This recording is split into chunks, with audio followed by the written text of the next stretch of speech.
Traigo este tema que he titulado ¿Cuánto falta?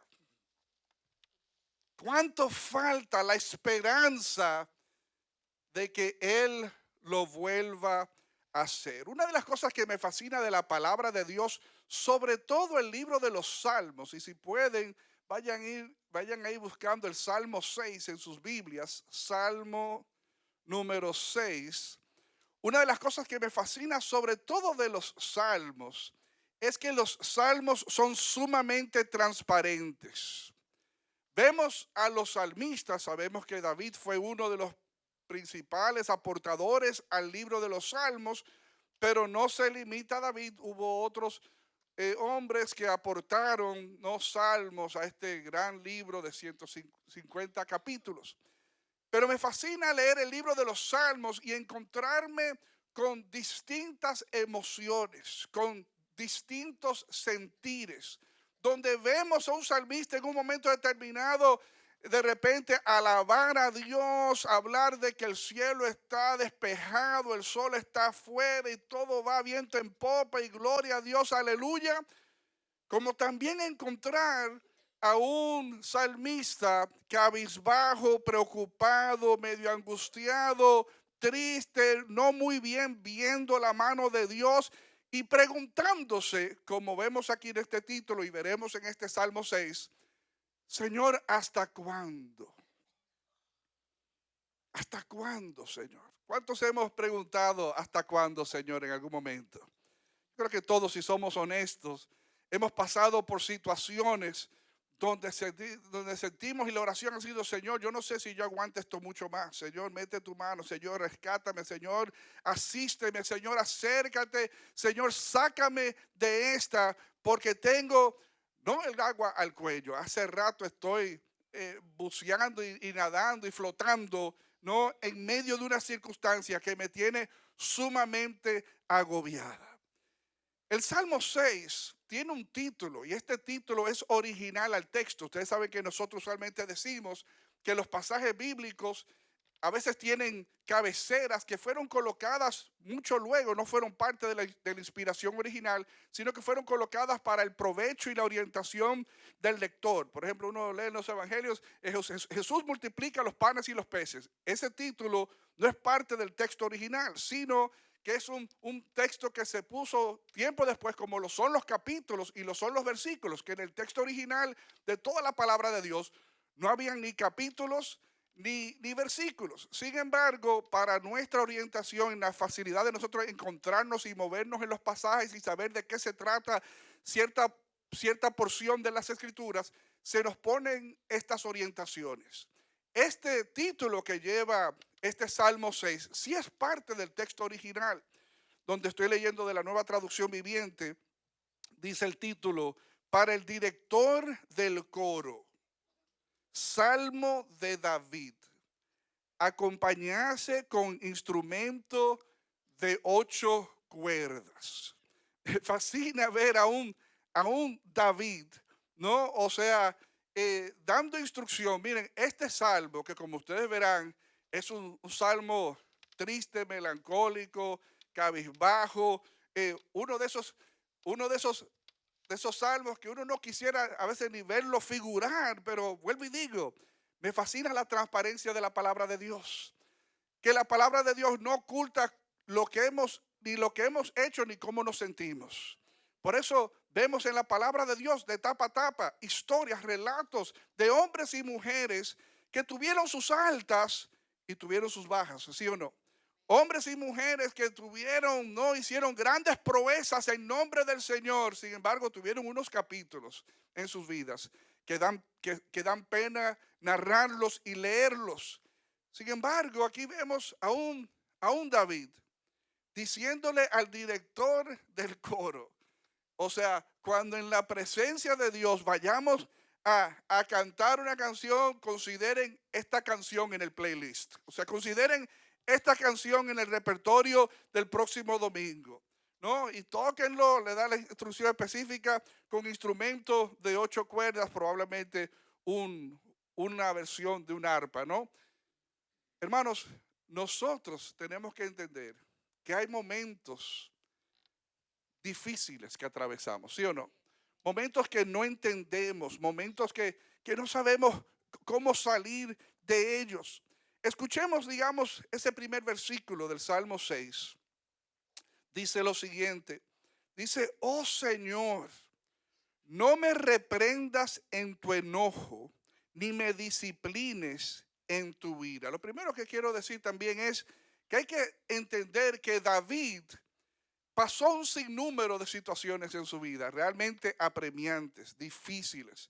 Piensen ustedes cuando se vio ante el reto de Goliat, pero digamos, eso fue de peculio propio, porque él fue el que se propuso, él fue el que se ofreció, él fue el que entendió que Dios estaba con él. Pero recuérdense el ánimo de todo el ejército, estaban metidos en miedo, o sea, temblando a distancia, no sabían qué hacer. Y aquí viene este muchachón muy confiado en el Dios a quien servía, cuyo testimonio era: si Dios me ayudó en el pasado enfrentándome un león, enfrentándome un oso cuando venía a quererse llevar una de las ovejas de papá, o sea, yo le caía atrás, le daba muerte. O sea, este gigante no es nada para mí y mucho menos nada para Dios. Pero ¿cuántos otros episodios no tuvo David? Sumamente difíciles, como cuando fruto de esa victoria su nombre ganó fama y popularidad y la gente lo aplaudía y las mujeres le cantaban canciones. O sea, y aquí estaba ya el rey Saúl, que era el rey de turno, el primer rey de Israel, sabiendo que había sido desechado por Dios y que a David lo ungieron para ser rey y que iba a ser eventualmente su sucesor.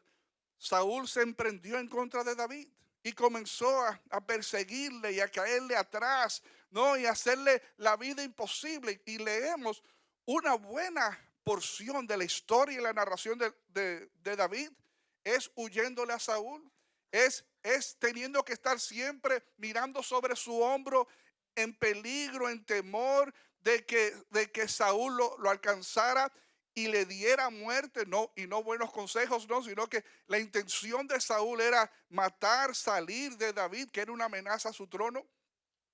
Pero ¿cuántos otros episodios no vivió David? Como cuando en aquella ocasión estaba junto a ellos, aquellos hombres que le rodearon y que eventualmente formaron parte de su mesa redonda, por así decir, ¿no? Y estaban un día y fueron a enfrentarse a otro ejército y dejaron a sus mujeres, a sus hijos, sus casas, sus pertenencias en la aldea, y fueron y pelearon, y cuando regresaban a distancia vieron el humo que subía, y ellos entendían que provenía el humo de donde vivían ellos, y cuando apresuran el paso y llegan, se dan cuenta que había el enemigo saqueado toda su aldea. O sea, había prendido en fuego todas sus casas y se habían llevado los animales y las ollas y los vasos y los utensilios y la laptop que la tenía encima de la mesa. Y peor, se llevaron a las mujeres, a los hijos. O sea, los dejaron en ruinas, en cenizas. Y recuérdense ese episodio, lo triste que fue, que los hombres de David, o sea, buscando culpables, porque eso es lo que a veces pasa cuando nos pasan cosas malas. Hay un desahogo que parece nacer cuando podemos señalar a alguien como el culpable. ¿Cuántos saben de lo que estoy hablando? Porque probablemente tú lo has hecho o probablemente tú has sido objeto de la acusación por ti, por tú decir eso o no decir, por tú hacer o no hacer. Por tu culpa estamos nosotros viviendo esto. Y ese sentimiento, hermanos, de culpabilidad es terrible. Y los hombres, sus hombres de confianza, se viraron en contra, en medio de su dolor, de su pérdida, donde en un momento gozaban de estabilidad y en un abrir de ojos, o sea, no tenían nada ya. O sea, culparon a David. Y David, por tu culpa, nosotros estamos viviendo esta gran pérdida en este momento. Inclusive dice el pasaje que hablaron ellos de quitarle la vida a David.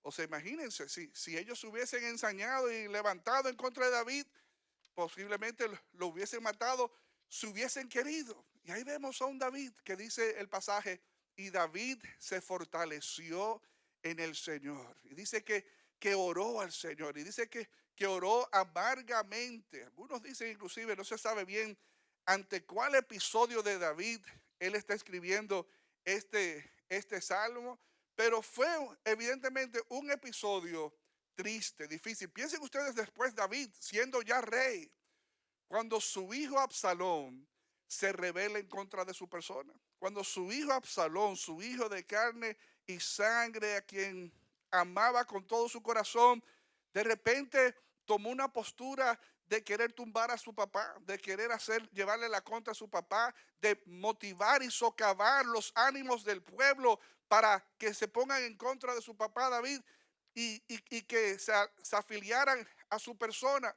Sabemos cómo murió Absalón. O sea, parece que no había barbero. El barbero estaba de huelga en esos días. Tenía el pelo largo y cabalgando, no, se agarró en las ramas de un árbol, o sea, y murió. Pero David, con todos los sinsabores que pasó, llega a un momento donde evidentemente por el verso 9, perdón, verso 7, donde dice, tengo los ojos gastados a causa de todos mis enemigos. Evidentemente, algunos dicen, había un tema de su bienestar integral, mental, emocional, físico, pero también había un tema social. Habían unos enemigos que se habían levantado en su contra, que lo estaban agobiando.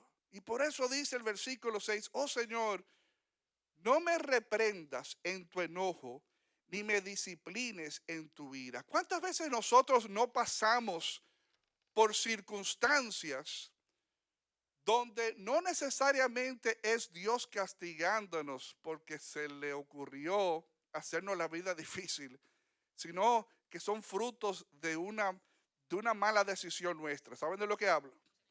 ¿Cuántas veces no es una consecuencia realmente de un mal proceder nuestro, donde nosotros hemos caminado en falso y por ende estamos cosechando un sinnúmero de males que no necesariamente podemos decir que fue Dios que nos lo provocó, sino que posiblemente, en la mayoría de los casos, se debe a que tú pisaste en falso, a que tú te distanciaste del Señor, a que tú en un momento entendiste eso era lo mejor, pero real y efectivamente esa no era la mejor decisión y ahora estás pagando por los platos rotos. Oh Señor, no me reprendas en tu enojo, ni me disciplines en tu ira. Y obviamente aquí se ve mucho la mentalidad antiguo testamentaria, ¿no? Donde había un entendimiento de que la ira de Dios se manifestaba, ¿no? Con acciones que perjudicaban a uno. Evidentemente nosotros sabemos que dice la palabra de Dios que Él cargó la ira de Dios sobre sus hombros. Que Jesús una vez y por todas no fue objeto no del pago por nuestro mal, por nuestro pecado, por nuestra desobediencia. Y Jesús llevó sobre sí la ira de Dios. Y obviamente en el Nuevo Testamento vemos que hay otro sentir con respecto a las circunstancias adversas que nos suceden y a quién le vamos a etiquetar la culpabilidad. Por eso cada vez más, a medida que el tiempo transcurre y nos movemos al Nuevo Testamento, vemos que la mayoría de las veces, hermanos, es por nuestro mal proceder. Dile al que está a tu lado, por tu mal proceder. Por tu mal proceder. Y no se sientan mal. Por mi mal proceder, por tu mal proceder. O sea, nosotros cosechamos a veces los sinsabores que la vida nos parquea de frente. Y oigan cómo dice el salmista en el verso 2. Dice David, ten compasión de mí, Señor, porque soy débil. Sáname, Señor, porque mis huesos agonizan. Mi corazón está angustiado. No sé cuántos han pasado por situaciones donde, como se refleja aquí, es como que todo aspecto de tu vida está siendo lacerado por esta circunstancia. Donde donde todo aspecto mentalmente, emocionalmente, físicamente, espiritualmente, te sientes débil, como decía aquí eh, David, te sientes fatigado, te sientes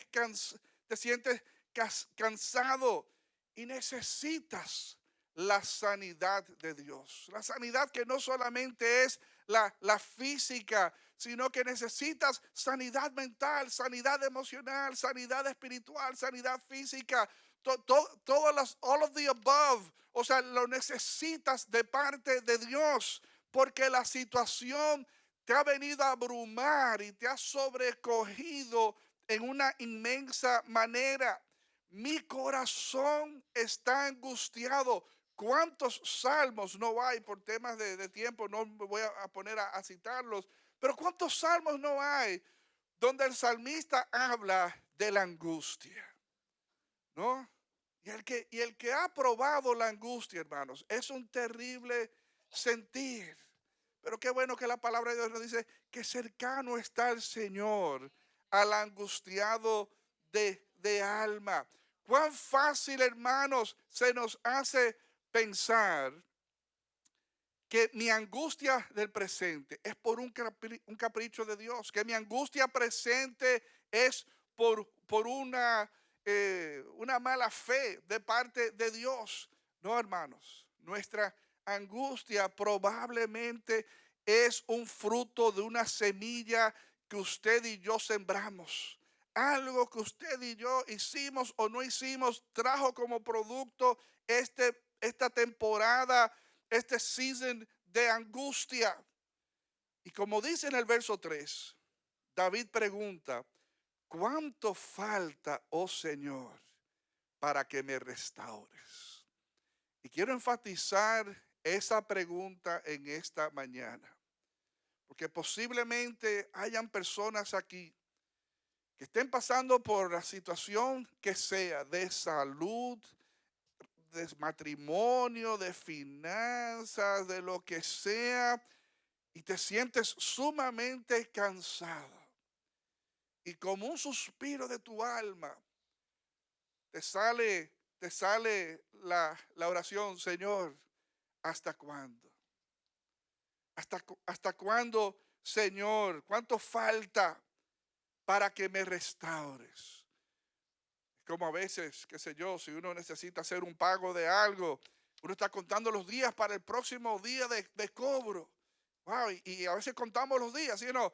Faltan 6 días, faltan 5 días para quitarme esto de encima. O sea, ¿cuánto falta? Y si fuese algo momentáneo, transitorio, pues uno aguanta.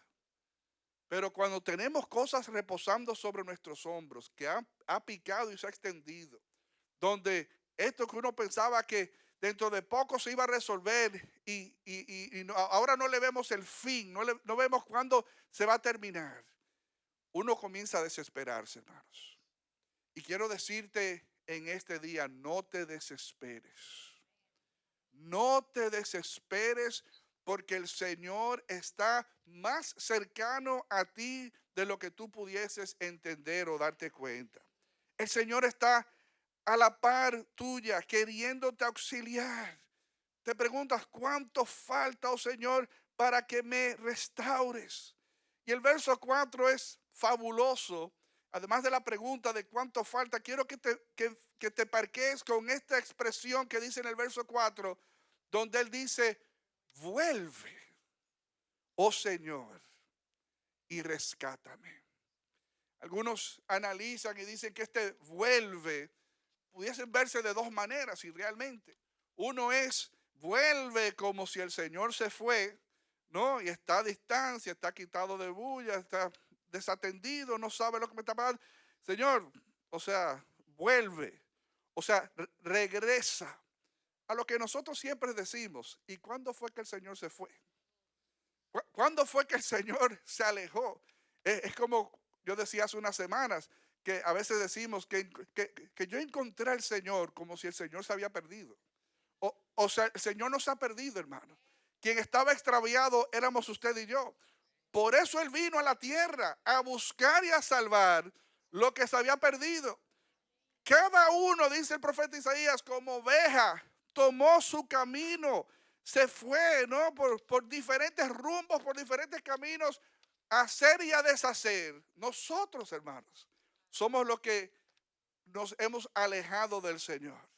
Entonces algunos dicen, ¿será que le está diciendo dentro de su frustración, sintiendo que Dios le está dando látigo y le está dando todas estas circunstancias difíciles por algún mal que él haya cometido, que por eso él clama a la compasión? Ten compasión de mí, Señor. Como dice otra versión, ten misericordia.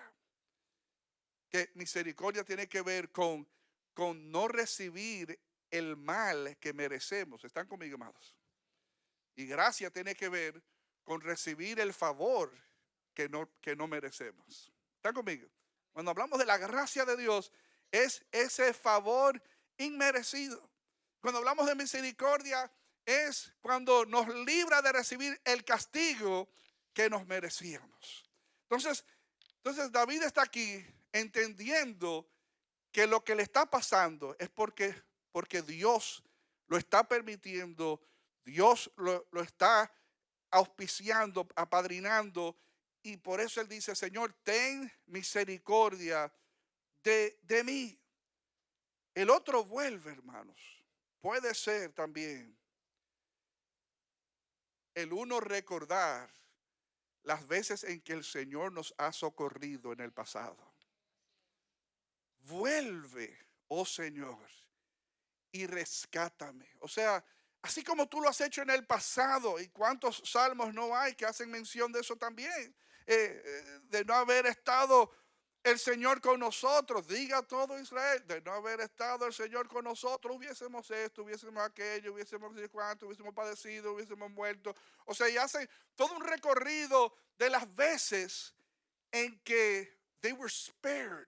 O sea, fueron librados de un mal porque Dios no volvió de nuevo en su misericordia a dar la cara por ellos, a representarlos, a tirar una raya, hasta aquí, ya no más. ¿Cuántos hemos experimentado el rescate de Dios en un pasado? Levanten la mano. Levántela en alto si el Señor ha sido bueno para contigo en algún momento. Si Dios lo ha hecho, hermanos, en el pasado, lo puede volver a hacer en este tu presente. En este preciso momento que tú estás viviendo, donde tú dices, Dios mío, yo no sé cuánto más yo puedo aguantar esto. O sea, es como la visual, ¿no?, de los muñequitos, cuando alguien está colgando y ya las fuerzas de las manos no le da para sostener su peso y tiene que soltarse porque ya, o sea, ni un segundo más. Quiero decirte, el Señor vuelve a rescatarte. El Señor vuelve a responder por ti. El Señor que lo ha hecho en el pasado, lo volverá a hacer hoy. Luego dice, vuelve, oh Señor, y rescátame por tu amor inagotable. Por tu amor inagotable. Expresión más bella, hermanos.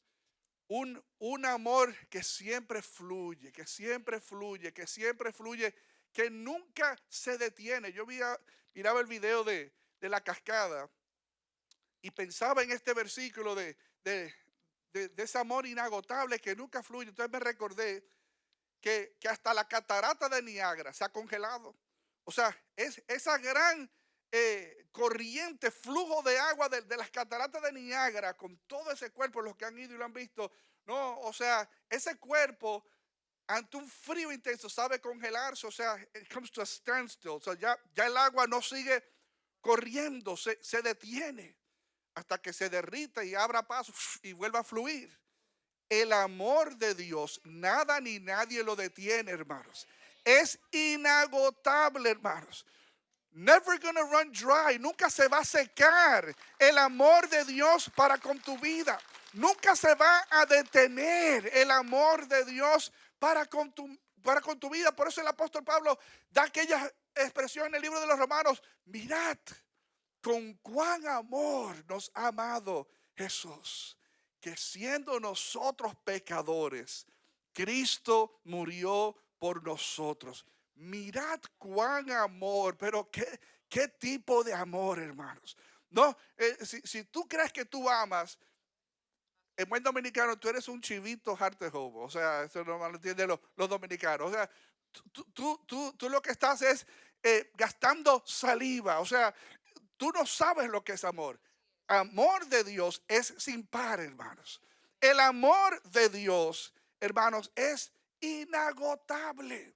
Y por eso dice el salmista, no, por tu amor, sálvame, rescátame, por tu amor inagotable. Así es el amor de Dios, hermanos. Inagotable. Claro, a eso yo le hago un paréntesis, porque es muy fácil a veces las personas decir, es que Dios es amor, y lo es. Y por ende, si Dios es amor, Él no va a permitir que nadie se pierda eternamente. O sea, de alguna manera Dios se le va a ingeniar para que el castigo de una vida eterna sin Él, para que el castigo de una vida eterna, dice en un infierno, dice como dice la Biblia, que donde el gusano no muere y el crujir de dientes, ese cuadro tan horrendo. Dios es demasiado amoroso para permitir que uno de nosotros pasemos por eso. Pues, amados, le tengo noticias. O sea, hasta un día. Es como el arca de Noé. No, se dio el aviso, móntense, viene un diluvio, viene una gran pérdida humana. El que no se monte, o sea, va a morir. Hicieron caso omiso. ¿Y cuántos años no pasaron en la construcción de aquel arca hasta que por fin llovió? Y entonces un día las puertas del arca se cerraron, ¿sí o no? Y los que quedaron afuera, evidentemente murieron. Así, hermanos, nuestras vidas. Es como dice Primera de Pedro. No, hay de los que dicen que el Señor, que la venida del Señor está cercana y se mofan, se burlan, ¿no? Porque tenemos 2000 años escuchando que Cristo viene, que Jesús viene, y la gente ya, ese cuento, metiéndole miedo a la gente para que se acerquen a la religión y a Jesús y a la iglesia. Jesús no viene nada, señores, vivan su vida. Este es el infierno, esta vida aquí, por eso you have to make the most of it. Y muchísimas posiciones uno asume sin saber, ¿no? Que ciertamente, como dice el apóstol Pedro, no es, no es que él ha sido tardo en venir, es que él ha sido paciente. Paciente en venir porque no quiere, ese es el más profundo deseo de Dios, no queriendo que ninguno perezca, más que procedan al arrepentimiento. Pero un día, hermanos, he will draw the line. Un día se va a trazar la línea. Un día penosamente el que se quedó fuera, se quedó fuera. ¿Cuántos están conmigo? Entonces, aquí está David en medio de su angustia y apela a su amor inagotable. Señor, estoy sumamente atribulado. Apelo a tu amor inagotable. Rescátame. Sálvame. Quiero decirte, tú que estás pasando por algo, whatever it is, el Señor está aquí para escuchar tu clamor. Él te quiere rescatar, Él te quiere salvar. Luego dice, pues los muertos no se acuerdan de ti. ¿Quién puede alabarte desde la tumba? Y obviamente este es un pasaje que mucha gente usa, y inclusive algunas religiones como los testigos de Jehová, para plantear que las personas cuando mueren pasan un estado inerte, que no ni sienten, ni oyen, ni nada, que están en un estado durmiendo y que ahí se terminó el cuento. O sea, nada que buscar. Evidentemente, uno no se aferra a un solo pasaje. Recuérdense primero que el mundo de la eternidad era turbio para la mentalidad vieja testamentaria. O sea, no había del todo claridad. Por eso uno lee, qué sé yo, un Salmo 16:10. Vamos a leerlo rápidamente. Salmos 16:10. Dice, mm, dice, pues tú no dejarás mi alma entre los muertos, ni permitirás que tu santo se pudre en la tumba. Me mostrarás el camino de la vida, me concederás la alegría de tu presencia y el placer de vivir contigo para siempre. O sea, fíjense que aún en el Antiguo Testamento, en el capítulo siguiente al capítulo 16, está el salmista dando una perspectiva limitada de la revelación que tenía hasta el momento, que evidentemente en 2 de Timoteo, a ver si lo encuentro, 2 de Timoteo 1:10, 1:10, oigan lo que dice, y ahora todo esto, Él, o sea Jesús, nos lo ha hecho evidente mediante la venida de Cristo Jesús nuestro Salvador. Destruyó el poder de la muerte e iluminó el camino a la vida y a la inmortalidad por medio de la buena noticia. ¿Captaron ese chin? O sea, destruyó el poder de la muerte, o sea, Jesús, e iluminó el camino a la vida y a la inmortalidad, ¿no? Por medio de la buena noticia, de las buenas nuevas del Evangelio. O sea, ahora con la cruz, con el Nuevo Testamento, con la nueva revelación que hay de quién es Dios, de quién es Jesús, de quién es el hombre, de qué es el pecado, de qué es el arrepentimiento, de qué es la salvación y de qué es la eternidad. Nosotros tenemos ahora, hermanos, luz se nos ha arrojado, tenemos un mejor entendimiento del más allá. Por ende, entonces, volviendo al Salmo 6, Salmo 6, dice, ¿no? O sea, yo quiero ver tu mano aquí. O sea, es como decía Job, o sea, mi alma hubiese desfallecido si yo no hubiese estado convencido que yo veré la bondad de Dios en la tierra de los vivientes, ¿no? Entiéndase, en la tierra de los vivos, aquí, o sea, en esta fase terrenal. Mi alma hubiese fallecido si yo no hubiese visto la mano de Dios obrando aquí, ahora. Y fíjense cómo él sigue enfatizando su pena, hermanos. Versículo 6. Estoy agotado de tanto llorar. Toda la noche inundo mi cama con llanto. La empapo con mis lágrimas. Esto pudiera ser o una expresión literaria de hipérbole, ¿no? Una exageración, no con la intención de engañar, sino de enfatizar algo. Pero fíjense lo visual que es el asunto. Agotado de tanto llorar. Yo me identifico con yo sé lo que es estar agotado. ¿Cuántos hemos sido niños aquí? Levanten la mano. ¿No? Usted se recuerdan cuando usted o los que son padres recuerdan a sus niños que uno le dio un boche, le dio una pela, lo que sea, y se pusieron a llorar y se duermen con los hipíos. O sea, agotado. Inclusive yo me recuerdo haciendo muchachos, me duele el pecho. Aquí está mi mamá. O sea, porque de tanto hiperventilar, ¿no? Y de querer refrenar las ganas de lloro, se le dolía a uno la caja torácica de tanto llorar. No sé tú, hermanos, porque uno se puede reír ahora en hindsight por el espejo retrovisor, ver esos episodios y crean risa, pero cuando uno lo está viviendo, hermanos, porque yo sé que hay personas aquí sentadas ahora mismo escuchando el sonido de mi voz, que saben exactamente lo que es llorar de esa manera porque recién tienen la experiencia. Han llorado con impíos. Sus ojos están hinchados, no de dolor. Oigan lo que dice, estoy agotado de tanto llorar. Que a veces uno llora tanto que uno se queda dormido porque hay una fatiga mental, emocional, física, espiritual tan intensa, hermanos, que uno queda exhausto, uno se duerme. ¿Cuántos saben de lo que estoy hablando? Toda la noche inundo mi cama con llanto, la empapo con mis lágrimas.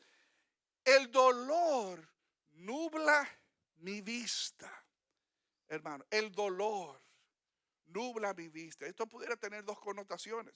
Una, que los ojos se le aguan a uno y los que saben, no, o sea, se le empaña la vista y uno no ve bien. Pero a veces el dolor empaña nuestra perspectiva.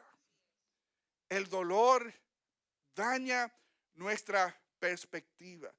Imagínense aquí a un David, ¿no? Que fue luego el gran rey David. Aquí está muy frustrado, muy tocando fondo, muy dolido, o sea, y está como quien dice, tocando un tambor de derrota, de pesimismo horrendo. O sea, pero transparente, hermanos, que es lo que me gusta y es lo que necesitamos, que seamos transparentes. Dios no se ofende con tu honestidad. Dios no se ofende con tu transparencia, ¿no? Que a veces uno tiene algunos sentires y vuelvo y apelo a la palabra de Dios. ¿Cuántos momentos no hay, no? Donde uno ve personas sumamente frustradas tocando fondo y expresando cosas que hubiese dicho, "Ay, yo no lo hubiese dicho exactamente así porque here it comes, o sea, el Señor te va a llamar a capítulo". Pero hermanos, Dios no pierde de su esencia ante tu frustración. Dios no deja de ser Dios ante tu grito de frustración. Dios entiende que nosotros somos humanos, que somos de carne y hueso, o sea, que somos frágiles por naturaleza y sobre todo, si nuestra perspectiva espiritual no está bien aterrizada, hermanos, con mayor facilidad nosotros nos hundimos en una cama mojada como la que estaba David y no de pipí. ¿Están conmigo, hermanos? O sea, toda la noche inundo mi cama con llanto, la empapo con mis lágrimas, el dolor me nubla la vista, tengo los ojos gastados a causa de todos mis enemigos. Yo no sé de cuáles enemigos está hablando aquí, pero he was feeling the heat. O sea, él estaba sintiendo la presión, ¿no? De estos sus enemigos. Pero fíjense a partir del verso 8, como cantábamos hoy, la atmósfera cambiando está. ¿Cuán fácil es, hermanos? Si en medio de nuestro dolor y nuestra frustración estoy abrumado y la gente te dice, pero take it easy, respira, espérate. O sea, vamos a ver qué podemos hacer. Y cuando uno comienza a analizar su situación y uno comienza a enfocar, no los lentes, no de la visión y la perspectiva de uno, hermanos, todo cuadra, hermanos. Todo comienza a caer en lugar. Nuestra esperanza y nuestra fe se fortalece. La atmósfera realmente comienza a cambiar. Fíjense en el verso 8. Primero él decía en el verso 4, vuelve. Porque cuando el Señor vuelve, si para ti tú crees que Él se fue, no es ahí, es que tú estás volviendo a Él diciéndole, Señor, estoy aquí. Y si Él vuelve a manifestar su favor para contigo, que si tú clamas a Él, Él bien lo puede hacer. Cuando Él vuelve, hermanos, los problemas se van. Cuando el favor de Dios se renueva sobre tu vida, cuando su mano fuerte para sanar, para salvar, para rescatar se manifiesta sobre tu vida, tus enemigos huyen. Por eso dice el versículo 8, váyanse. Y yo veo como un shift, o sea, como un cambio de actitud. Primero está, oh Señor, aquí yo echándome ceniza sobre la cabeza, o sea, dándome golpe en el pecho. O sea, yo no aguanto esto sí es difícil. Oh, Dios mío, ¿qué voy a hacer? O sea, y diciéndole al Señor, vuelve a rescatarme. Cuando tú ganas perspectiva, que somewhere entre el versículo 5, 6 y 7 y el 8, mientras está expresando su diarrea emocional, como decimos en psicología, o sea, está de repente diciendo, no, pero espérate, o sea, Dios está presente. O sea, el Dios que nos ayudó ayer nos puede ayudar hoy. Y entonces fíjense el cambio, es casi como bipolar. O sea, váyanse todos ustedes que hacen el mal, porque el Señor ha oído mi llanto. O sea, uno dice, guay, ¿en cuál versículo es que está esto? Porque él acaba de comenzar, Señor, escúchame, estoy pasando por esto, no puedo más. O sea, sin embargo, en medio de su oración, porque es importante que tú sepas dónde desahogar tu vida, hermanos. Cuando tú tengas una circunstancia, es muy fácil. Primero desahogarte con tu pareja, con el buen amigo, no, o sea, pero cuán importante, hermanos, es que tú traigas tus ansiedades al Señor. Sean conocidas ante quién, ante el Señor. Tus peticiones traigan a Él sus ansiedades. Y Él lo que promete a cambio, hermanos, es su paz. Sobrevendrá sobre tu cabeza una paz, hermanos, sin par, sin comparación. Una paz que te va a sostener en medio de cualquier cosa que tú estés pasando. Entonces, Samuel en algún momento, él como que cayó. O sea, no, me tengo que levantar, me tengo que sacudir esta nube gris de encima. Váyanse todos ustedes que hacen el mal, porque el Señor ha oído mi llanto. El Señor ha escuchado mi ruego. El Señor responderá a mi oración. El Señor, hermanos, 3 veces se dice el Señor. No, dice primero, el Señor ha oído mi llanto, el Señor ha escuchado mi ruego, el Señor responderá a mi oración. El Señor, hermanos, ha escuchado tu oración. Y quiero darte esta palabra y quiero orar ahora al final por ti, que pasen adelante, tú que estás pasando por una circunstancia sumamente difícil. El Señor está aquí escuchando tu oración, escuchando tu clamor, viendo tu fatiga, tu enojo, tu frustración, tu impotencia. Dios la ve y va a responder a favor tuyo. Que todos mis enemigos, dice él, sean deshonrados y aterrorizados, que retrocedan de golpe, avergonzados. Hermanos, y de golpe, el Señor va a crear un milagro hoy en tu vida. De golpe. Aquí estoy yo, que hay de mí en mi charco de lágrimas. El Señor no te quiere sentado en tu charco de lágrimas. Lo único que va a pasar en tu charco de lágrimas es que te vas a hundir cada vez más en tu depresión, en tu frustración. No, los pies y la ropa se te van a mojar, se te van a arrugar las manos. O sea, no es para que tú te sientes ahora, o sea, a esperar totalmente. Tienes que levantarte, tienes que sacudir, tienes que creer que el Señor ha respondido tu clamor. ¿Dónde fue que sucedió el cambio? Yo no sé, hermanos, pero hoy, si tú, aunque tú dices, pero yo voy a dar ese salto de pentecostal, de gloria a Dios, aleluya, cuando yo vea que la aguja se mueva, cuando las cosas comienzan a suceder. No, hermanos, porque como decía nuestro hermano Dani Acosta, que está por aquí, que fue quien nos ministró la palabra a los jóvenes. Ponte de pie, Dani, para que la congregación, démosle un fuerte aplauso a Dani Acosta, un siervo de Dios con un testimonio extraordinario. Él es no vidente y tiene un testimonio de cómo el Señor trató con su vida y ha cambiado su vida de ser homeless y drogas y gangas y demás. Y a pesar de que perdió su vista y un trasplante de riñón y tuvo un stroke y tuvo un sinnúmero de inconvenientes, no se quedó en su charco, hermanos. Se levantó, no se quedó ahí dándose pena y dándose su palmadita en la espalda. Ay, el pobrecito de mí, está recién casado con Kendia. Ponte de pie, Kendia. Ella es prima de nuestra amada Arminda, esposa de Mauro, de Guatemala. Él es mexicano de origen. Y nos gozamos, hermanos, de que uno se pueda levantar, de no importa cuál sea tu circunstancia, Dios está para responder a tu favor. Es cuestión, hermanos, que tu vista, hermanos, no se nuble. Es cuestión de que tu perspectiva no se vea empañada. Que en medio de tu impotencia, tú digas, yo sé en quién yo he creído.